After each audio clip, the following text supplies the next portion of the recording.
Hey guys, it's E-Rob here, week 1 of MLP, facing off against Shaye. Known Shaye for quite a while. I believe he was one of the founding members of the MLP, and I came in Season 3. I also build with him a little bit in Ultra Players front office for the various leagues that Ultra does. So we both have an idea of kind of what our team building styles are, where we like to get creative. But Shaye's got a pretty interesting team here. The way the draft worked was you had a allotment of points, and you could use them however you wanted. You could have as few as 9 up to 11 Mons. And so Shaye's team has only 9, mine has 11. But his team's extremely top-heavy, with tons of threats. He's got his Kieran Black, Mega Lopunny, Superior, Moltres, Crocodile, Tapu Fini, Skarmory, Mesprit, and Galvantula. And my issue in Draft League over the years has been I really struggle against hyper offense builds. Not in the way that a hyper offensive team comes versus me, but it's when someone fully commits to a full hyper offensive draft. So Shaye's only real bulk here are his kind of like suicide leads and Skarmory and Mesprit. Fini's pretty bulky, but overall his team doesn't have any dedicated walls. There's no like defined like bulky ground like Hippowdon or Donphan or Vaporeon. Like his team is very offensive in nature, but he did a good job in drafting it where most of the things don't drop to just one hit. You have to kind of set up to knock them out. So like Kieran Black isn't going to drop to just any one hit most of the time. It can usually, might take huge damage, but it can live one hit. Same with Superior, Crocodile, Intimidate. So it's going to be a tough matchup. I'm not comfortable building against this. I like to kind of play balance or more semi-stall, and it's just not happening with the combination of Kieran Black, Lopunny, Superior. I cannot build a wall that's going to stop that. So with that in mind, my team also really struggles with Skarmory, just with its natural typing. He can run a specially defensive one and check my physical threats at the same time. So I have a lot of counterplay to try and work around Skarmory. Note that just the pure pressure of so many of my things denting on it, and it needed to stop so many different things, is enough to break through it. I also have a lot of counterplay for Galvantula because I need webs off the field. With Sand, Excadrill runs through his team pretty well, especially when it needed to bring his Skarmory, but it really can't do that if he brings a Scarfer and webs are up, because if you look, Kieran Black, Superior, Moltres, Crocodile, if webs are up, my Excadrill is outrun and it's knocked out very easily by them. Same with Tapu Fini if he predicts me to run Adamant and he runs a Timid, so I have to have webs off, so keep that in mind as I'm building here. So to go through my team super quick, I have Excadrill, Celesteela, T-Tar, Ambipom, Mega Sableye, and Celebi. I left behind a Vaporeon, Heracross, Comfey, Gothorita, and Aeron. And I kind of considered everything but Aeron in that last slot, and especially the Mega Sableye slot. And I thought. I had all these different sets, all these different versions of the team. Ultimately, I settled on Mega Sableye because I needed something that checked Galvantula's offensive typing, which really rips through my team because my core of Celebi, Celesteela, and Vaporeon is eaten alive by Bug/Electric.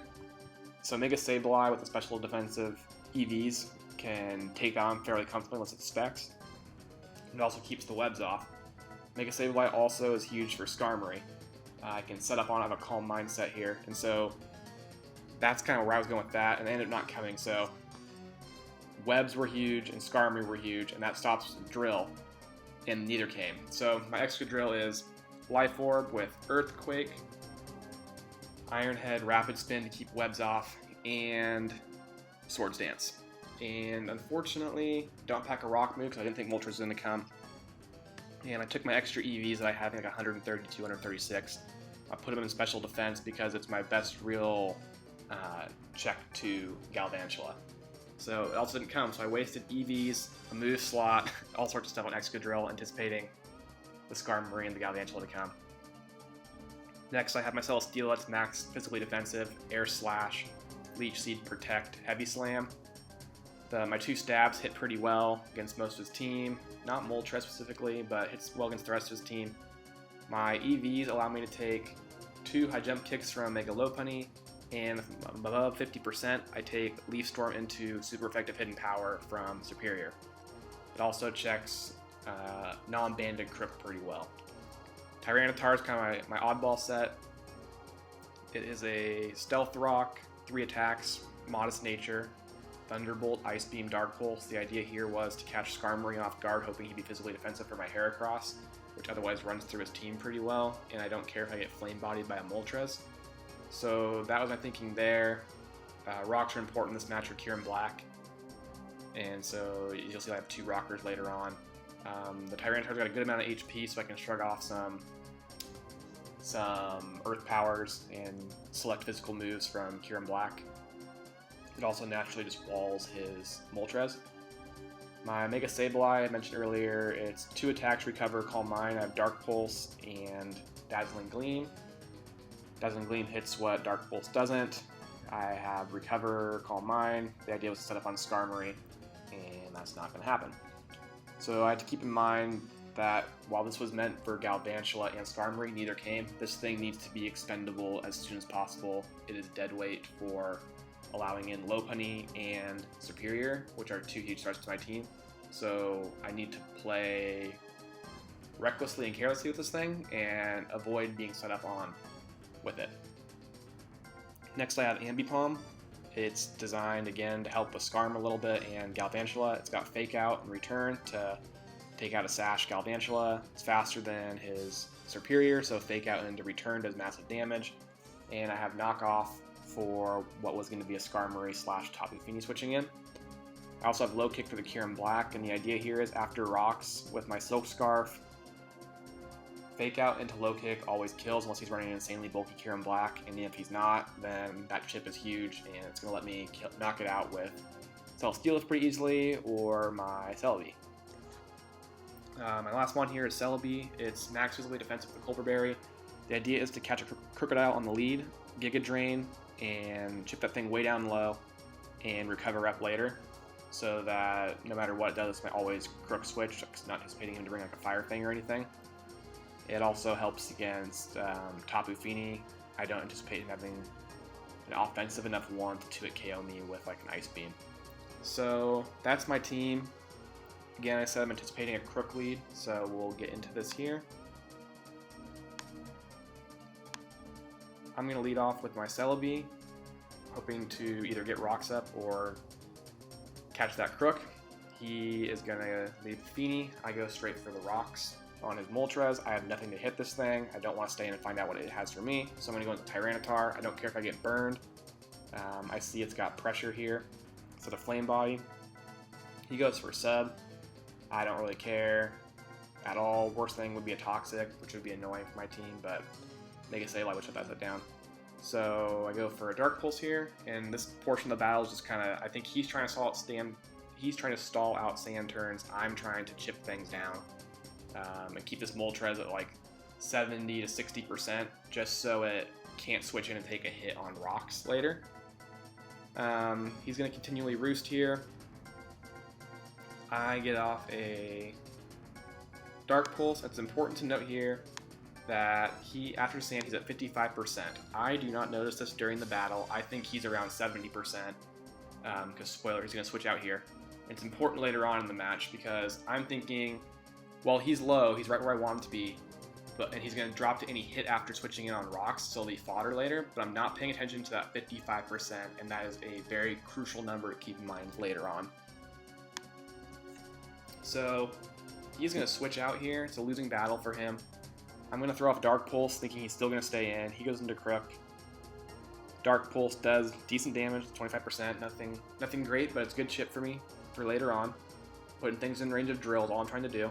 Switching Celesteela, thinking I can take any hit here, and he goes for Knockoff and gets a crit. And I'm thinking he's banded here. And this was a really important turn because I am now below the 50% mark. I cannot take a hit from Mega Lopunny, and I cannot take Leaf Storm into Hidden Power from Superior. If I wasn't crit at about 50%, he goes for another knockoff. He probably doesn't do that. He probably switches out. I get my Leech Seed, and I'm keeping myself above 50%. That's the magic number, above 50%. That's going to let me get huge damage off Superior and Lopunny. Below 50%, this thing is almost useless to me. So I switch in. I knew there's a good chance he'd go for knockoff because Celebi or Celesteela was an obvious switch in, and I wouldn't want to let my Tyranitar go down so early, but it was way too risky for me to stay in on that. knowing I needed my sand for late game, and I wasn't anywhere near ready to try and sweep him. So I get crit, unfortunately, and he's going to go for another knockoff. Not quite knocked me out. I'm going to Leech Seed and hit, and get some health back. I'm going to predict him to switch out, so I'm going to aggressively go for a second Leech Seed. I hit it on the Feeny right here, so he gets his Misty Surge up. And I'm slowly inching back towards 50%. I'm going to protect here, just hitting either attack or a defog. He's going to show off the defog, and I'm going to get a little more health. Now here, I probably should have stayed in and gone for an attack, knowing he wanted the defog rocks off, but I really want rocks up, because Moltres is still in the back of my mind as a huge issue. So he defogs them away, and I get some Leech Seed recovery back, doesn't matter. Goes for Ice Beam, bulking up to take 2, good for Celebi, get my rocks right back up, get some more Leech Seed recovery. Chipping down this Feeny, this is great for the late game drill. I'm still keeping that in mind.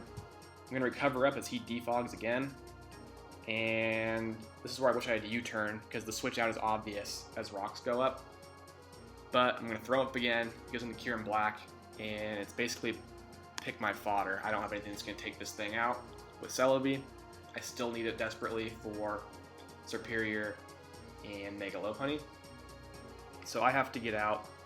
And at this point, my Celesteela solo, it's useless to me. It's below 50%. I don't see how I'm going to get in a situation where I can get more Leech Seed recovery, and I have no leftovers anymore.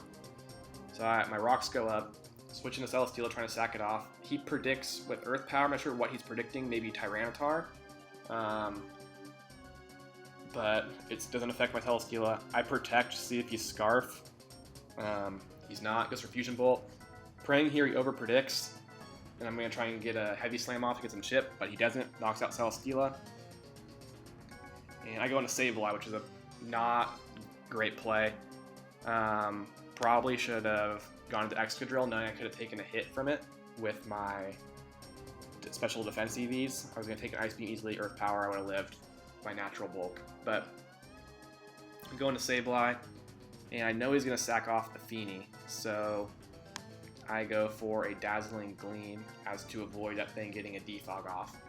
Get the prediction right, knock it out. It also was a safe play with the Cure in Black in front of me. But the mistake of this was it lets in Superior, and that's the situation I was trying to avoid, was this exact one. So I'm going to go for Dark Pulse, break the sub. I learned after the match, these are all rolls where he's got some bulk investment to take a Dark Pulse or a Shadow Ball from me. Leaf Storms, I can't take 2. I go for another Dark Pulse. Here I should have, this is a key moment in the match where I kind of lose it. I don't predict him to go for another sub, and so I'm thinking, oh, I'm going to save Mega Sableye. I'm going to sack off Tyranitar and get the full turns of Sand here while he Leaf Storms in, because my Sableye can't take another one. But I should have been very willing to sacrifice Mega Sableye there, because it's almost useless against the rest of the team. It's going to do nothing against what appears to be a Banded Grip, and it's not going to do anything against Mega Lopunny, and I have all my answers offensively to cure him still, and so there's no need for me to do that. My only goal should be to stay in and chip down Superior and not let it set up on me. But I make that mistake of going into Tyranitar, trying to sack it off to get my full 7 Sand turns, and he subs, so it's a great play by him. And now I make another mistake. I should have gone right back into Sableye and sacked it off, but I don't. Stay in. I could have had like 1.5 rounds of Sand here with Tyranitar. I would have saved it, but I don't. Let my full health T-Tar go down. Then I go into Ambipom, and another mistake. Fake out. I should return. I'm faster. This would have covered any switch outs. He Leaf Storms, knocks me out, so I lose an offensive check to the Cure in Black and Fake Out chip on Lopunny. So now this thing is all the way maxed out on special attack. I go into Drill finally, and this is where not keeping track of the Sand turn, or the percentage this Moltres comes into play. I should have Sword Dance here, anticipating the sack, because he can still use that Superior to great use. And if I would have Sword Dance here, I would have gotten +2 without having to attack and not wasted a Sand turn, because the Sand's going to knock this Moltres out right here. So that was an error on my part, not paying attention. So I attack it, knock it out, Should have been +2 though, and it still would have been knocked out. He goes into Crocodile here on the switch, and I make another misplay. I should anticipate here that he's going to try and waste all these sand turns without letting me get, without knocking out this Crocodile, because it's still important for him to have this for Celebi and Mega Sableye, because I'm still thinking it's banded. So I should have known here he's going to sack off the Superior, and I had another chance to go for Swords Dance, because all I need to be at is neutral to knock these things out after rocks with my Life Orb. So I go for Earthquake though. I don't. Alright, I end up knocking this thing out fairly easily. It's like 10%.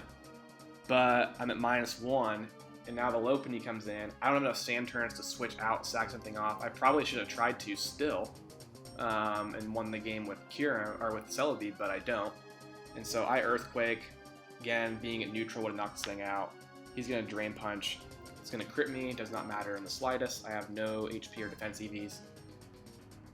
He knocks me clean out. And the game's basically over here. I go into Celebi. I'm trying to just shave off differential point, hope I get a prediction right. And I go for the Giga Drain, hoping I can lose only 2-0 instead of 3-0 by getting Crook on the switch. Doesn't happen. He's going to Ice Beam me here, I believe. Knock me down to 90%, doesn't really matter. I recover for some reason. Should have just gone for Psychic probably. But this game's going to end here pretty shortly. He's going to Ice Beam me again for the kill. I go into Mega Sableye. The EV spread is showing off to work nicely, as it can take a couple of hits pretty well. Probably should have tried Calm Minding up and hoping that he choked and went for High Jump Kick against me and missed, but at this point, if he just attacks me repeatedly with Kieran Black, no matter what I do, I can't take a Lopunny hit into a Crocodile hit, so the game's over. He knocks me out. I don't drag it out any longer than it has to be. Shaye's going to take this one 3-0. I think overall, I really kind of rushed my plays with Excadrill, and if I had thought a little bit more, then I would have. I don't know if I would have won for sure, but I think I could have made it much closer and possibly gave myself a chance where if I got a 50-50 or 2 right, I could have pulled it out. But by not Sword Dancing on either of those 2 plays, I 100% sealed my fate. And especially just sacking T-Tar, I played so horribly around the Superior. But Shaye made a great play with the sub, anticipating the Mega Sableye switch out, or thinking he lived the role. So kudos to him for that. He played a great game.